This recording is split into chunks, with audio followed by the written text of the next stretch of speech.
Oke, tentu beberapa data harus kita peroleh dulu ya kan, untuk pengolahan data nantinya. Bisa kita lakukan dengan cara yang pertama, yaitu atur dulu pressure-nya mau berapa, tapi untuk standar lab di sini kita biasanya menggunakan antara 4, 5, atau 6. Sebagai contoh di video ini misalkan 4 bar, oke? Kemudian atur juga alirannya di flow control, mau berapa derajat muternya. Itu tergantung yang nyariin data mau berapa. Kemudian ya udah, gate-nya kita buka, terus hitung waktunya menggunakan stopwatch. Pas dia extend maupun retract. Biasanya pengambilan waktu ini masing-masing extend dan retract itu dilakuin sebanyak 3 kali. Terus diambil nilai rata-ratanya saja.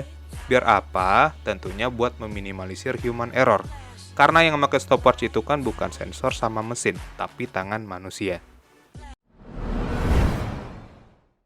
Oke, di sesi terakhir kita akan membahas contoh perhitungan atau pengolahan data dari data yang sudah kita dapatkan dari alat pneumatik di video ini. Nah, contoh pengambilan datanya sudah dijelaskan ya sebelumnya. Nah, misal di sini ada 3 tabel. Yang pertama itu yang pressure-nya 6 bar, ada yang di sini 5 bar. Oke, saya zoom dulu. Dan paling bawah itu ada pressure-nya 4 bar. Di sini saya pilih yang tabel 4 bar karena di video tadi contohnya itu pressure-nya 4 bar, oke? Nah, di dalam tabel ini ada dua data juga. Dua data bukan katup atau throttle-nya. Itu yang cuma muternya 90 derajat, ada yang muternya secara full, itu 180 derajat.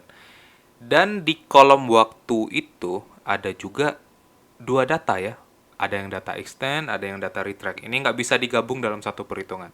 Harus dihitung satu-satu. Makanya saya pilih satu aja. Saya pilih yang throttle-nya 180 derajat dengan saya ambil di sini waktunya saya ambil yang extend aja. Oke, lanjut kita ke data spesifikasi alat pneumatiknya.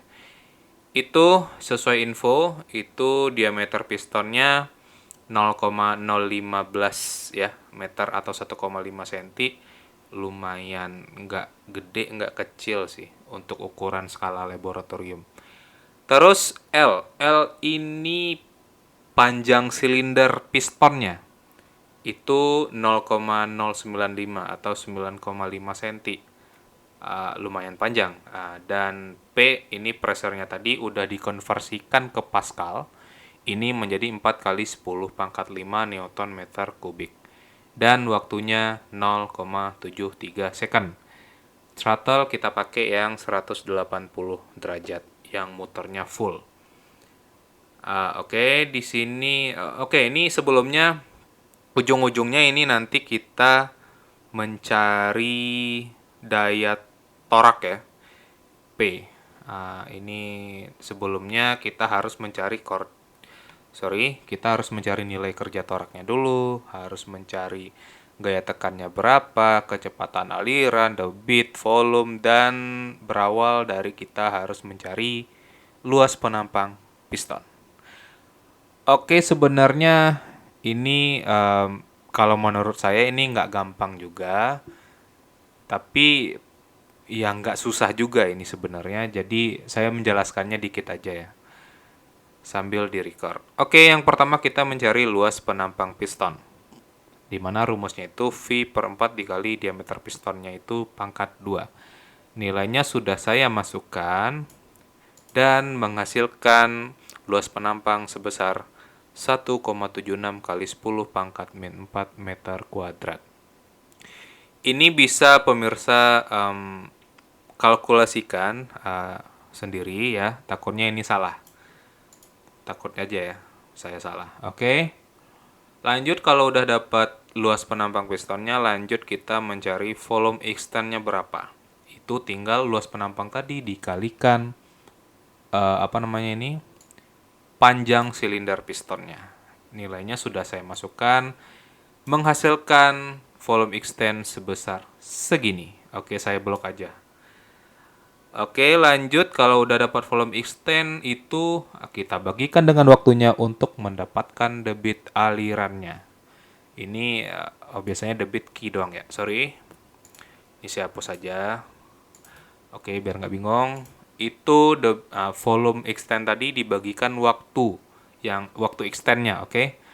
Itu sudah saya masukkan nilainya di sini dan menghasilkan debit aliran sebesar segini.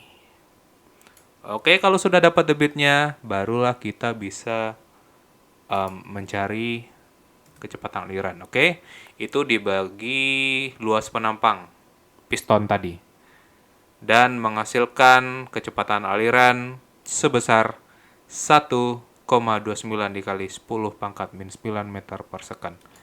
Lah, kok saya baca biasanya enggak? Oke. Lanjut, kalau sudah dapat kecepatan alirannya, kita mencari gaya tekan. Gaya tekan itu harus ada pressure. Pressure-nya udah ada di sini, nilainya saya masukkan dikali luas penampang piston dan menghasilkan gaya tekan sebesar 70,4 Newton. Udah dapat gaya tekan, bisa kita mencari kerja toraknya yang langsung dikalikan saja dengan panjang silinder pistonnya.